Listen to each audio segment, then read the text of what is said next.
ദൈവത്തിൽ ആശ്രയിക്കുന്നവർ സത്യമറിയുകയും വിശ്വസ്തർ സ്നേഹത്തിൽ അവനോടൊപ്പം വസിക്കുകയും ചെയ്യുന്നുവെന്ന്. കാരണം അവൻ്റെ വിശുദ്ധന്മാരുടെ മേൽ അവൻ്റെ കരുണയും കൃപയുമുണ്ട്.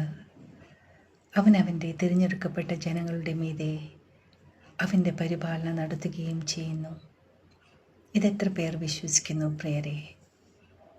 വിശ്വാസം കൂടാതെ ദൈവത്തെ പ്രസാദിപ്പാൻ ആർക്കും സാധ്യമല്ല എന്ന് വചനം പറയുന്നു. അവൻ്റെ അരികിൽ ചെല്ലുന്നവർ ദൈവമുണ്ട് എന്നും നമ്മുടെ സകല ചോദ്യങ്ങൾക്കുള്ള മറുപടി അവൻ നൽകുകയും ചെയ്യുമെന്നുള്ള ഉറപ്പാണ് നമുക്ക് വേണ്ടത്. അതുകൊണ്ടാണ് നമ്മൾ പറയുന്നത്, ഒരു വിശ്വാസി അല്ലെങ്കിൽ ഒരു ദൈവഭക്തന് വേണ്ടത് 2 കാര്യങ്ങളാണ്: അവൻ സേവിക്കുന്ന ദൈവത്തെക്കുറിച്ചുള്ളൊരു ധാരണയും ഉറപ്പും. Stay blessed.